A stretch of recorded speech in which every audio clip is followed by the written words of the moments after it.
محترم سامعین کرام، السلام علیکم ورحمۃ اللہ تعالی وبرکاتہ۔ الصلاۃ والسلام علیک یا رسول اللہ وعلی آلک واصحابک سیدی یا رسول اللہ صلی اللہ تعالی علیہ وسلم۔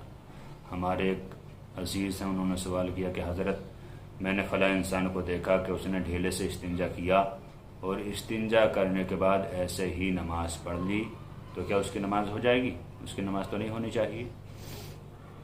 دیکھیے حضرات، مسئلہ شرعیہ یہ ہے کہ ڈھیلے سے استنجا کرنا سنت ہے اور اس کے بعد پانی کا استعمال کر لینا یہ مستحب ہے۔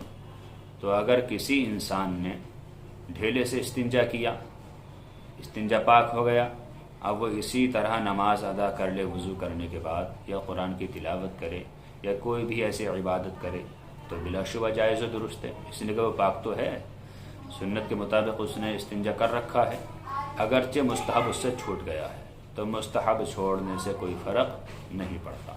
مستحب کام ایک ایکسٹرا عبادت ہوتی ہے، اگر اسے کر لیا جائے تو بہت اچھی بات ہے، اگر نہ کیا جائے تو کوئی گناہ نہیں، کرے گا تو انسان ثواب پائے گا۔ تو یہ اپنی طرف سے حکم لگا دینا کہ اس کی نماز تو ہوئی نہیں، اس نے پانی سے استنجا نہیں کیا، یہ بالکل غلط ہے، اس لیے کہ اس نے ڈھیلے سے استنجا کر رکھا تھا۔ اور بہتر طریقہ یہی ہے کہ انسان پہلے ڈھیلے کا استعمال کرے اور اس کے بعد پانی کا استعمال کرے، سنت بھی ادا ہو جائے گی اور شک و شبہ جو ذہن میں ہوں گے وہ بھی ختم ہو جائے گا اور مستحب بھی ادا ہو جائے گا۔ البتہ اتنا ضرور ہے کہ کوئی بھی انسان دوسرے انسان پر اپنی طرف سے فتویٰ نہ لگائے، جیسے انہوں نے کہہ دیا کہ اس کی نماز تو ہوئی نہیں کیونکہ اس نے استنجا نہیں کیا۔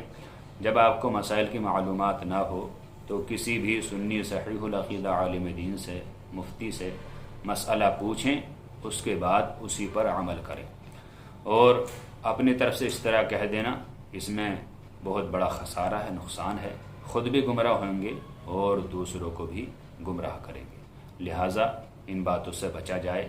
اور انہوں نے ایک سوال اور کیا کہ حضرت جب پانی موجود ہے تو ڈھیلے سے استنجا کرنے کی کیا ضرورت ہے؟ دیکھیے حضرات، ڈھیلے سے استنجا کرنا سنت ہے، اگرچہ پانی کتنے ہی زیادہ موجود ہو، بہتر تو یہی ہے کہ ڈھیلے سے استنجا کیا جائے، اس کے بعد پانی سے استنجا کیا جائے، اس میں سنت کی ادائیگی ہے، اس سے کوئی اعتبار نہیں ہے قطع نظر اس کے کہ پانی ہے یا نہیں، اس کا کوئی اعتبار نہیں ہے۔ سب سے پہلے ہمیں سنت کو ادا کرنا ہے، اس کے بعد مستحب کو ادا کرنا ہے، پھر ہمیں نماز وغیرہ جو بھی پڑھنا ہے پڑھ لینا ہے۔ لہٰذا امید ہے کہ آپ یہ مسئلہ بالکل آسانی سے سمجھ گئے ہوں گے۔ اللہ تعالی ہمیں صحیح مسائل سیکھنے کی توفیق عطا فرمائے۔ السلام علیکم ورحمۃ اللہ۔